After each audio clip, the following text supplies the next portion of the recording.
Geography की online classes में आपका स्वागत है। 2 चैप्टर हमारे कंप्लीट हो चुके हैं। मानव भूगोल का अर्थ, परिभाषा और विकास। दूसरा हमारा जनसंख्या वितरण, घनत्व और वृद्धि। जनसंख्या वितरण, घनत्व और वृद्धि आज चलेगा, जबकि विश्व की प्रमुख जनजातियां हैं वो समाप्त हो चुकी है। आज जनसंख्या वितरण और घनत्व के बारे में चर्चा करेंगे। जनसंख्या वितरण और घनत्व।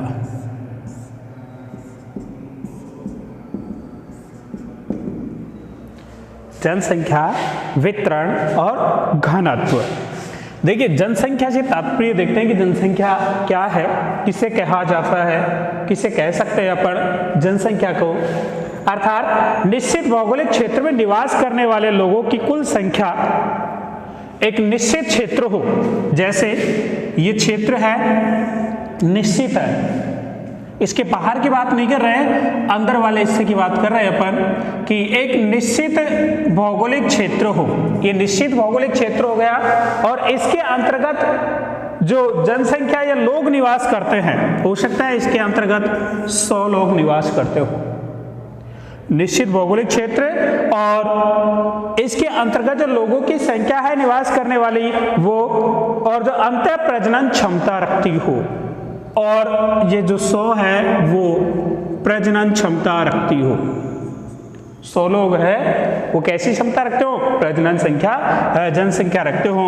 ऐसे जो क्षेत्र है या इस प्रकार की स्थिति है उसको हम जनसंख्या कहते हैं।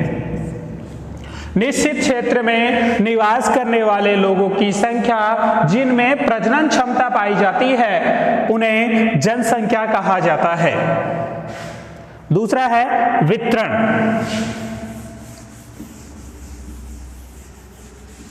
देखिए कि जनसंख्या वितरण से तात्पर्य भौगोलिक क्षेत्र के जन समूहों में बसाव। देखिए, जो भौगोलिक स्थिति अर्थात हम ये कहें कि प्रत्येक क्षेत्र है वो किसी न किसी प्रकार से भिन्न है। कहीं मैदान है, कहीं पहाड़ है, कहीं पठार है और कहीं नदियां है। इस तरह का जो भौगोलिक क्षेत्र पाया जाता है उसके अनुसार ही इनमें जो वितरण अर्थात फैलाव की स्थिति है, कहीं पर अधिक जनसंख्या का पाया जाना, कहीं पर कम पाया जाना, इस प्रकार की स्थिति होती है, वो वितरण कहलाती है। हम यो कह सकते हैं कि जनसंख्या वितरण से तात्पर्य है कि भौगोलिक क्षेत्र के जनसमूह के बसाव के प्रतिरूप या स्थानिक वितरण से है कि क्षेत्र में ये क्षेत्र है, इसके अंतर्गत यहाँ पर पहाड़ है, पठार है, ये वाला हिस्सा, ये मैदानी भाग है, यहाँ पर उबड़ खाबड़ मरुस्थल है।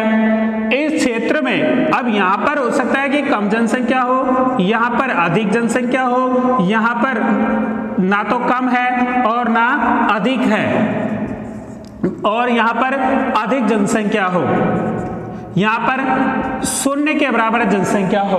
इस प्रकार का जब प्रतिरूप हमारे सामने आता है, इस प्रकार का जब प्रतिरूप पाया जाता है तो यह जनसंख्या का वितरण कहलाता है कि भिन्न भिन्न क्षेत्रों में किस प्रकार के वितरण पाया जाता है। तो वितरण से तात्पर्य यह है। तो देखिए, जनसंख्या हो गया और वितरण। अगला है घनत्व। कि घनत्व क्या है, कि जनसंख्या घनत्व हम किसे कह सकते हैं या जनसंख्या घनत्व क्या है। तो प्रति वर्ग किलोमीटर क्षेत्र में निवास करने वाले जो लोगों की संख्या है उसे जनसंख्या घनत्व कहा जाता है। अर्थात जनसंख्या यो कहे कि प्रति वर्ग किलोमीटर, ये केंद्र है और इस केंद्र से ये 1 किलोमीटर, इधर 1 किलोमीटर, इधर 1 किलोमीटर, इधर 1 किलोमीटर, अर्थात प्रति वर्ग किलोमीटर क्षेत्र में निवास करने वाले लोग यहाँ पर जो निवास करते हैं, माना कि यहाँ पर 1000 लोग निवास करते हैं, तो प्रति वर्ग किलोमीटर अर्थात 1 वर्ग किलोमीटर में जितनी जनसंख्या पाई जाती है उसको जनसंख्या घनत्व के नाम से संबोधित किया जाता है या जनसंख्या घनत्व कहा जाता है। इसका सूत्र भी है जनसंख्या घनत्व का निकालने के लिए। कई बार परीक्षा में पूछा गया है कि किसी क्षेत्र में जनसंख्या अधिक है, अर्थात जनसंख्या दे दी गई और घनत्व इसके अंतर्गत जनसंख्या हमें दे दी गई और वहां का क्षेत्रफल हमें दे दिया गया। अब पूछा जाता है कि इस क्षेत्र में जनघनत्व कितना होगा। कई बार पूछा गया है परीक्षा में, तो निकालने के लिए सूत्र है जनसंख्या घनत्व बराबर, सूत्र है जनसंख्या घनत्व बराबर कुल जनसंख्या बटा कुल क्षेत्रफल। इसके माध्यम से हम किसी भी क्षेत्र का जन घनत्व निकाल सकते हैं। जनसंख्या घनत्व बराबर कुल जनसंख्या, उस क्षेत्र में कितनी जनसंख्या पाई जाती है और हमें कितना क्षेत्रफल दिया गया है। आने वाला जो आंसर होगा उस क्षेत्र का घनत्व होगा कि इस क्षेत्र में इतनी जनसंख्या घनत्व पाया जाता है। अगला है वृद्धि, कि जनसंख्या वृद्धि क्या है। तो देखिए, एक निश्चित क्षेत्र में, निश्चित क्षेत्र है, एक निश्चित क्षेत्र में निश्चित समय में, निश्चित क्षेत्र हो, निश्चित समय हो, इनमें आए, इनमें लोगों में, निश्चित क्षेत्र में निश्चित समय में जिस क्षेत्र की बात कर रहे हैं उस क्षेत्र में लोगों में आए हुए परिवर्तन हो सकता है नकारात्मक हो सकता है सकारात्मक हो सकता है धनात्मक हो सकता है ऋणात्मक हो।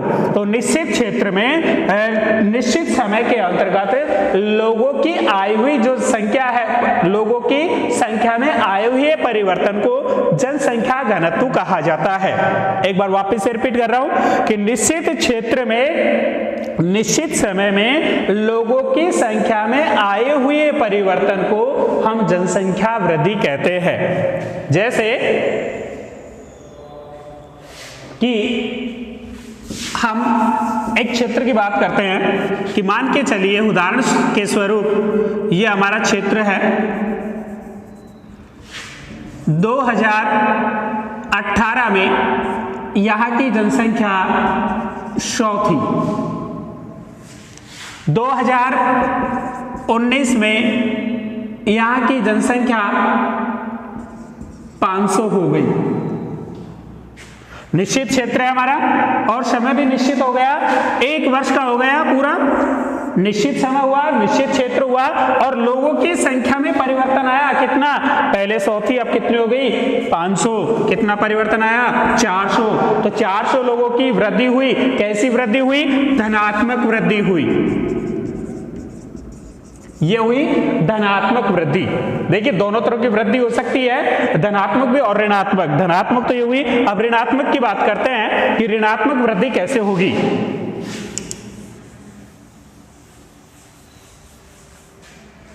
इसी उदाहरण से देखते हैं कि इस क्षेत्र के अंतर्गत 2018 में जनसंख्या थी 100,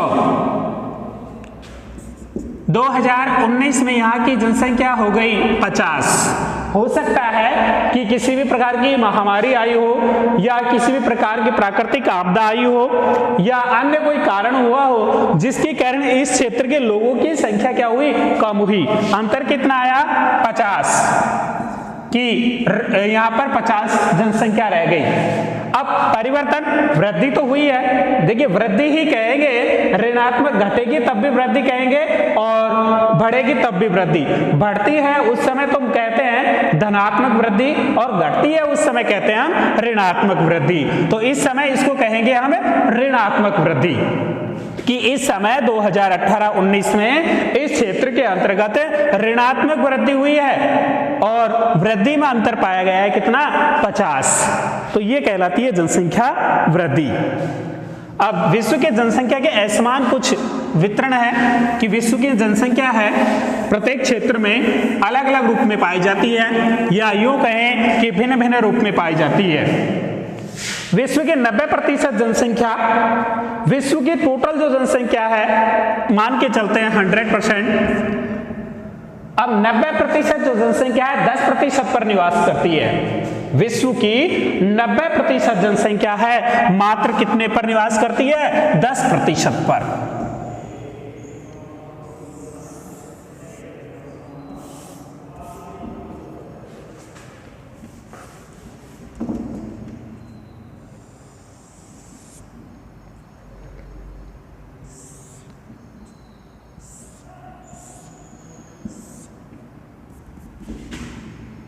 नब्बे प्रतिशत जनसंख्या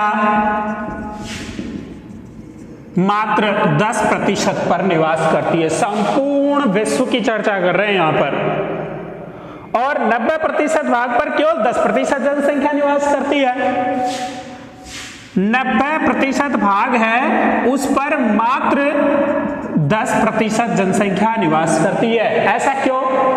कि देखिए उन क्षेत्रों में जहां पर सम जलवायु, या यूं कहें कि मानव अनुकूलन जलवायु पाई जाती है, मानव अपना जो आर्थिक जीविकापार्जन है या अपनी भौतिक सुविधाएं हैं उनको पर्याप्त रूप से वो उनको आसानी से उपलब्ध हो जाती है, वहां पर वो निवास करना प्रारंभ कर देता है। बाद बाकी जहां पर कम जनसंख्या पाई जाती है उसका मुख्य कारण है कि वहां की जलवायु है मानव अनुकूलन नहीं है। जैसे हमने पिछले अध्याय में चर्चा की थी कि जो जनजातियां हैं विषम परिस्थितियां, विषम जलवायु के अंतर्गत पाई जाती हैं, अपने आप को समायोजित करती हैं। तो ये कह सकते हैं अपन कि 90% जनसंख्या है वो विश्व के 10% भाग पर पाई जाती हैं, और 90% भाग पर मात्र विश्व की 10% जनसंख्या पाई जाती है। पृथ्वी के 2/3 जनसंख्या उसके लगभग 14% भाग पर निवास करती है। दूसरा संदर्भ है कि पृथ्वी की 2/3 जनसंख्या, पृथ्वी की 2/3 जनसंख्या है मात्र 14% भाग पर निवास करती है।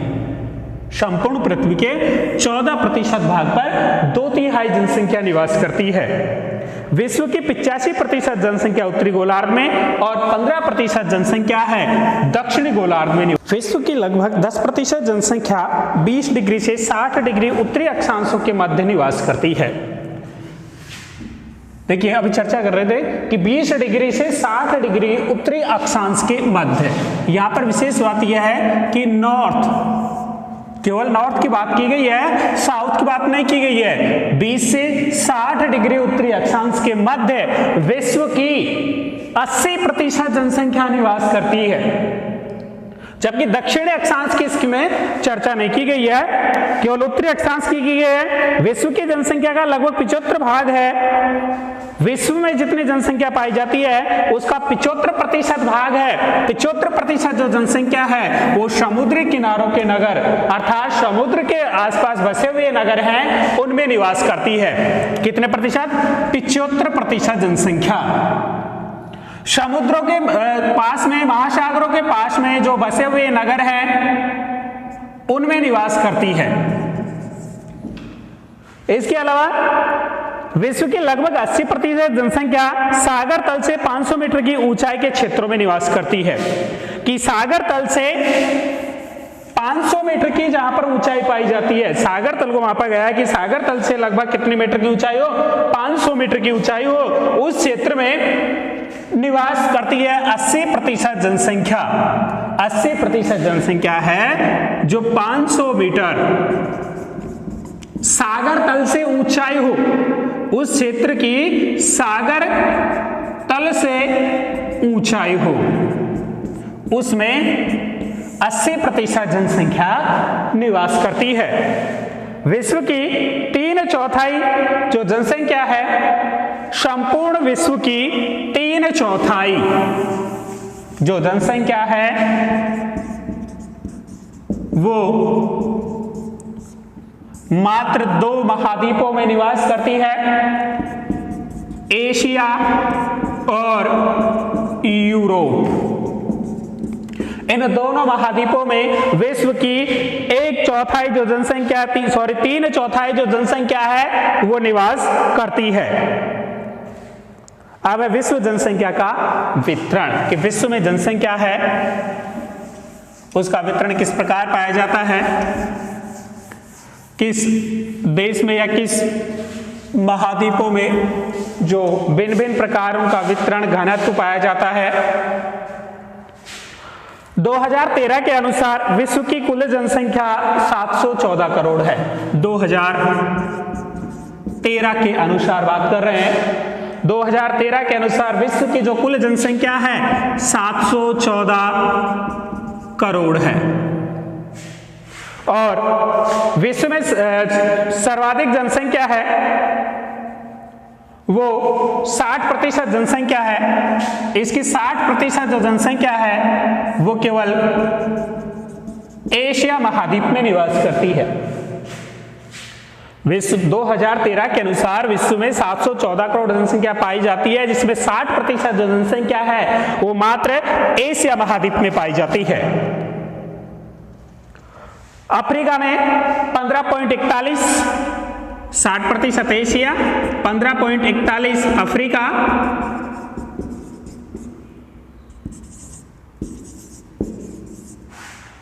यूरोप में 10.17,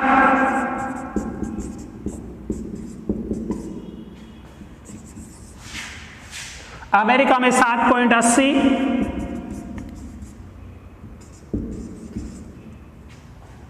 और दक्षिण अमेरिका में 5.62,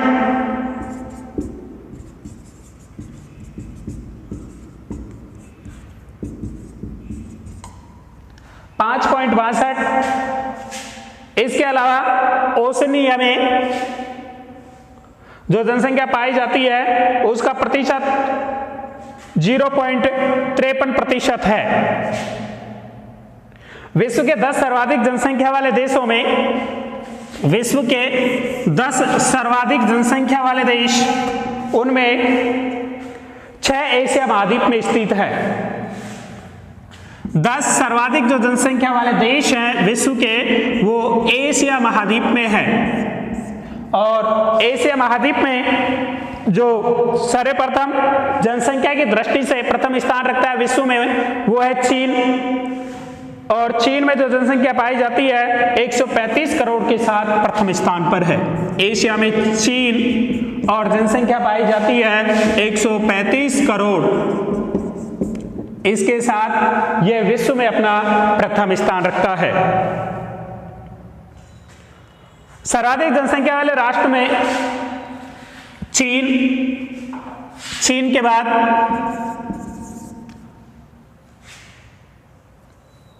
भारत तीसरा स्थान रखता है, संयुक्त राज्य अमेरिका चौथा स्थान है, इंडोनेशिया पांचवा है, ब्राजील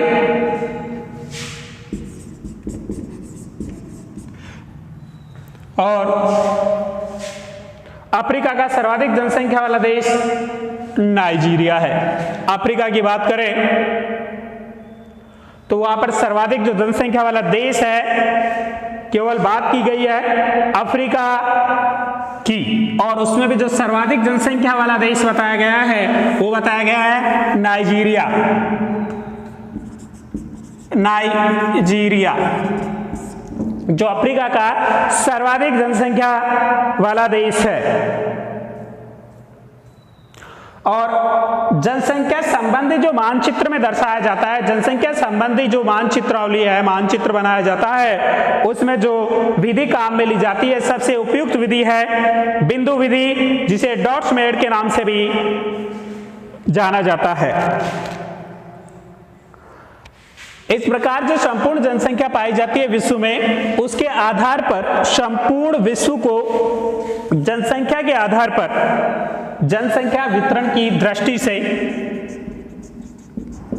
जनसंख्या वितरण की दृष्टि से 4 भागों में विभाजित किया गया है, जिनमें सघन जनसंख्या का प्रदेश, सघन जनसंख्या के प्रदेश, सामान्य जनसंख्या के प्रदेश, सघन जनसंख्या, सामान्य जनसंख्या और विरल जनसंख्या वाले प्रदेश, और चौथा है अति न्यून जनसंख्या क्षेत्र। अति न्यून जनसंख्या क्षेत्र।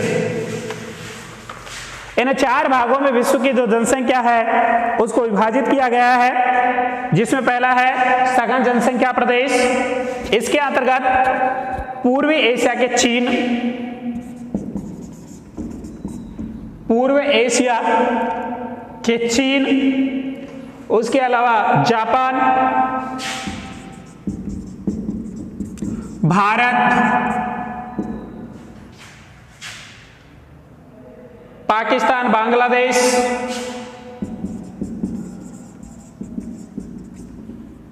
Pakistan, Bangladesh, Britain, Germany, France, उत्तरी अमेरिका, दक्षिण पूर्वी कनाडा देशों को सम्मिलित किया जाता है। उत्तरी अमेरिका में 1779 की औद्योगिक क्रांति के उपरांत जनसंख्या तीव्र गति से बढ़ी।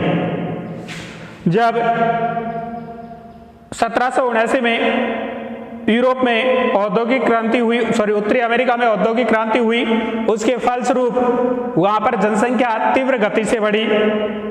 इस प्रकार सघन जनसंख्या वाले क्षेत्रों में इन देशों को रखा जाता है। अब सामान्य जनसंख्या के प्रदेश कि सामान्य जनसंख्या वाले प्रदेशों में कौन कौन से देशों को रखा जाता है। ऐसे प्रदेशों में खनिज की उपलब्धता जनसंख्या के लिए सामान्य दशा प्रदान करती है। सामान्य जनसंख्या वाले क्षेत्र है, ये कहे कि यहाँ पर खनिज संसाधन है वो मुख्य रूप से पाए जाते हैं, इसलिए यहाँ पर जनसंख्या निवास करती है सामान्य रूप से।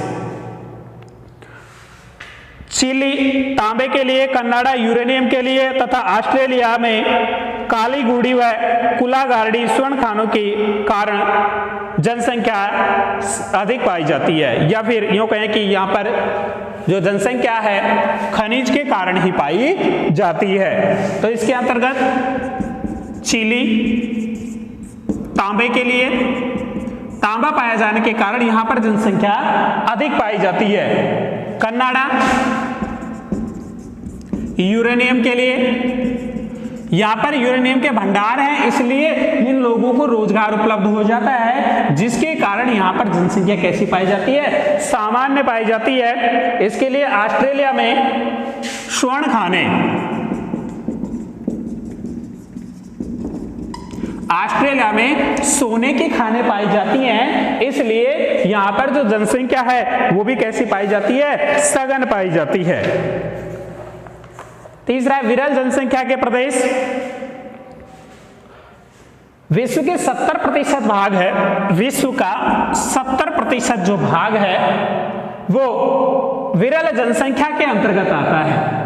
विश्व का 70% जो भाग है विरल जनसंख्या के अंतर्गत आता है, और यहां पर मात्र 5% जनसंख्या निवास करती है। कितने प्रतिशत? 5% जनसंख्या निवास करती है। अति न्यून जनसंख्या क्षेत्र।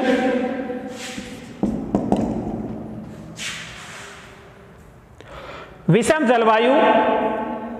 जलवायु पाई जाए, असमतल धरातल के कारण समान नहीं, कहीं मैदान, पहाड़, पठार, इस प्रकार का क्षेत्र पाया जाए। इस धरातल के कारण इस क्षेत्र में जनसंख्या बहुत कम पाई जाती है, और ऐसे प्रदेशों में उष्ण मरुस्थल, विषुवत रेखीय प्रदेश आते हैं। उष्ण मरुस्थल और विषुवत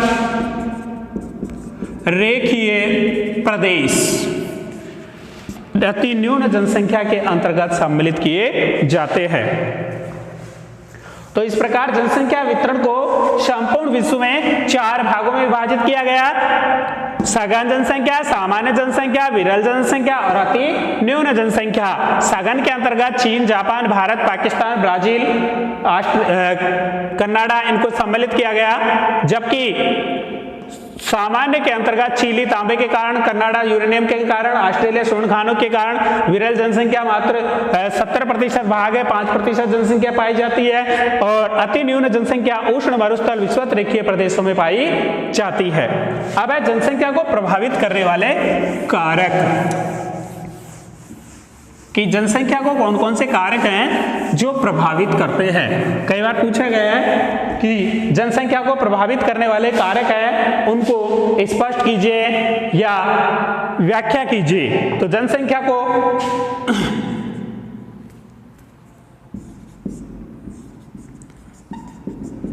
जनसंख्या वितरण को प्रभावित करने वाले कारक कि कौन कौन से कारण हैं जो जनसंख्या को प्रभावित करते हैं।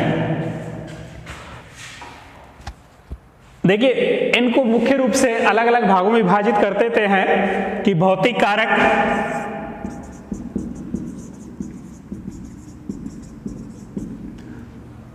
आर्थिक कारक,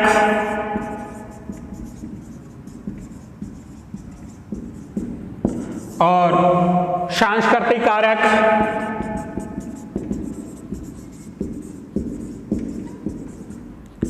चौथा राजनीतिक कारण,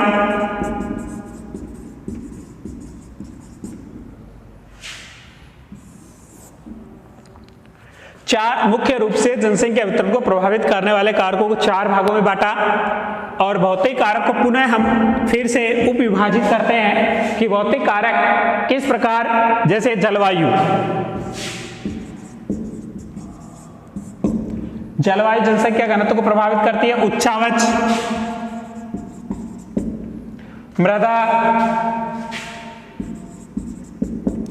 जलापूर्ति,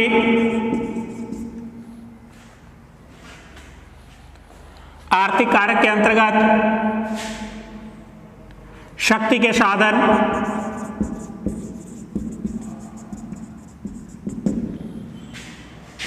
खनिज, खनिज संपदा, नगरीकरण,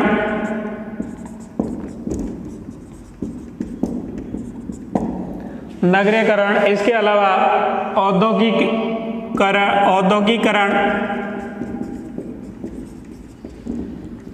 आर्थिक कारक मुख्य रूप से इस प्रकार ये कारक हैं जो आर्थिक रूप से प्रभावित करते हैं। सांस्कृतिक कारक के अंतर्गत आर्थिक उन्नति,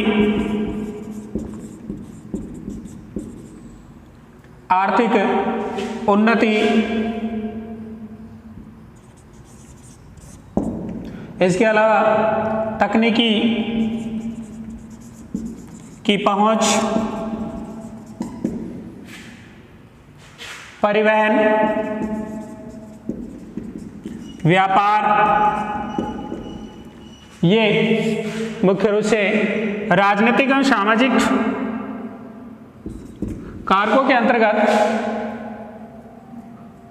एक देश की दूसरे देश से निर्भरता,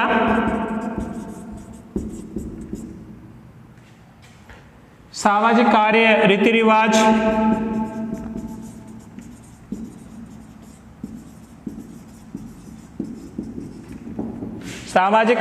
रिवाज, और जीवन के प्रति दृष्टिकोण भी प्रभावित करता है। देखिए, पुनः वापस से वहीं चलते हैं भौतिक कारक के अंतर्गत पहला है जलवायु। भौतिक कारक के अंतर्गत पहला है जो जनसंख्या वितरण को प्रभावित करता है, जलवायु है। और जलवायु में जनसंख्या वितरण किस प्रकार प्रभावित होता है? देखिए, विषम जो जलवायु पाई जाती है, यूं कहें कि मानव अनुकूलन जहां पर जलवायु नहीं पाई जाती है वहां पर जनसंख्या कम पाई जाती है। जैसे अपन बात करें कि जब शुरुआत में बताया था कि उत्तरी अक्षांश के अंतर्गत 20 डिग्री से 60 डिग्री के अंतर्गत विश्व की 80% जनसंख्या निवास करती है, क्योंकि यहाँ पर जलवायु है वो समशीतोष्ण पाई जाती है और ये मानव के अनुकूलन है। जबकि जैसे जैसे हम उत्तरी ध्रुव की ओर बात करें, इससे ऊपर की ओर जाते हैं तो जनसंख्या क्या होती जाती है, कम होती जाती है। 60 डिग्री से जैसे ऊपर की ओर जाएंगे 70, 80, 90 पे जाके तो बिल्कुल जो तापमान है वो शून्य हो जाता है, माइनस में पहुंच जाता है, जिसकी फलस्वरूप यहाँ पर विषम परिस्थितियां हुई और विषम परिस्थितियां होने के कारण यहाँ पर जो जनसंख्या पाई जाएगी वो कैसी पाई जाएगी, कम पाई जाएगी। अर्थात हम ये कह सकते हैं कि उचित जब जलवायु पाई जाए, जहाँ पर अच्छी जलवायु हो, वो मानव बसाव के लिए या जनसंख्या वितरण को प्रभावित करती है। अच्छी जलवायु होगी तो लोगों की संख्या अधिक होगी, और यदि जलवायु विषम है तो वहां पर लोगों की संख्या कम होगी। तो अधिक और कम जो पाई गई है, अधिक पाई गई है एक तरफ और एक तरफ कम पाई गई है, ये अधिक और कम पाया जाना ही असमान वितरण है, अर्थात समान रूप से वितरण नहीं है। अतः जलवायु भी मानव जनसंख्या वितरण को प्रभावित करती है। दूसरा है खनिज, उच्चावच। देखिए उच्चावच भी किस प्रकार जनसंख्या को प्रभावित करता है कि मानव है वो मैदानों में रहना अधिक पसंद करता है, अर्थात यूं कहें कि मानव है वो मैदानों में अधिक जनसंख्या पाई जाती है। चाहे विश्व की किसी भी संदर्भ में बात करें कि चीन है या अफ्रीका है या अन्य कोई देश है, या भारत की बात करें कि गंगा यमुना का मैदान है, इन क्षेत्रों में जनसंख्या अधिक पाई जाती है। कारण क्या है कि इन मैदानी भागों में जो लोग हैं उनको अपने जीविका पार्जन के लिए उचित संसाधन मिल जाते हैं, जिसके कारण यहाँ पर लोगों की जो जनसंख्या है या बसाव है अधिक पाया जाता है। जबकि पहाड़ी क्षेत्रों में या पठारी क्षेत्रों में जो जनसंख्या है वो कम पाई जाती है। ये मैदानी भागों में अधिक पाया जाना और जो पठारी भाग या पहाड़ी क्षेत्र में उनमें कम पाया जाना, ये भी जनसंख्या को वितरण को प्रभावित करता है। ये कम और अधिक पाया जाना ही असमान वितरण है। अर्थात ये कह सकते हैं कि उच्चावच भी जनसंख्या वितरण को प्रभावित करता है। आगे है मृदा। भौतिक कारक के अंतर्गत मृदा है कि मृदा किस प्रकार प्रभावित करती है। तो भौतिक कारक के अंतर्गत मृदा, यदि उपजाऊ मृदा है तो वहां पर जनसंख्या अधिक पाई जाएगी। उपजाऊ मृदा है तो वहां पर जनसंख्या अधिक पाई जाएगी। भारत के संदर्भ में बात करें तो भारत के संदर्भ में हम देखते हैं कि जहां पर उपजाऊ मृदा है, भारत कृषि प्रधान देश है और कृषि प्रधान देश होने के कारण अधिकांश जो लोग हैं वो कृषि करते हैं, जिसके फलस्वरूप यहाँ पर लोगों का झुकाव रहता है कि जहाँ पर उपजाऊ मृदा है वहाँ पर उनका जमाव अधिक पाया जाता है, लेकिन कम उपजाऊ मृदा है वहाँ पर लोगों का बसाव कम पाया जाता है। इसके कारण ये असमान वितरण मृदा पर भी निर्भर करता है। अर्थात ये कह सकते हैं कि मृदा भी जनसंख्या वितरण को प्रभावित करती है। जलापूर्ति, देखिए जल है तो चांद है, जल है तो कल है। अर्थात हम प्राचीन सभ्यताओं की बात भी करें, जैसे सिंधु घाटी सभ्यता की बात करें तो सिंधु घाटी सभ्यता में भी जो लोगों का बसाव है या प्रारंभ में जहां पर रहना प्रारंभ किया वो सिंधु नदी के आसपास ही रहना प्रारंभ किया था, क्योंकि मानव की जो आवश्यकता है वो क्या है, पहली जल के बिना मानव कुछ भी नहीं कर सकता। जब जल आसानी से उपलब्ध हो जाता है उसको, तो वहां पर वो कृषि या अन्य औद्योगिक धंधे या अपने जीविकोपार्जन के लिए अन्य स्रोत अपना लेता है। फलस्वरूप जलवायु जनसंख्या का वितरण है वो भी जलापूर्ति को प्रभावित करता है। जिन क्षेत्रों में जल आसानी से उपलब्ध हो जाता है वहां पर जनसंख्या अधिक पाई जाती है, और जिन क्षेत्रों में जल आसानी से उपलब्ध नहीं हो पाता है वहां पर जनसंख्या कम पाई जाती है। बात करते हैं भारत के संदर्भ में ही कि एक क्षेत्र है जहां पर जनसंख्या अधिक पाई जाती है, गंगा ब्रह्मपुत्र का मैदान। वहीं दूसरी और राजस्थान की बात करें तो राजस्थान में जो जैसलमेर, बीकानेर, बाड़मेर वाला क्षेत्र है वहां पर क्षेत्रफल तो अधिक है लेकिन जनसंख्या कम पाई जाती है। कारण यही है कि वहां पर जलापूर्ति नहीं हो पाती है, और ये जलापूर्ति नहीं होना, एक दूसरे से भिन्न प्रकार हो जाना संपूर्ण विश्व में भी इसी प्रकार की प्रतिक्रिया है, और इस प्रकार के जो जनसंख्या असमान वितरण पाया जाता है यह जनसंख्या वितरण को प्रभावित करता है।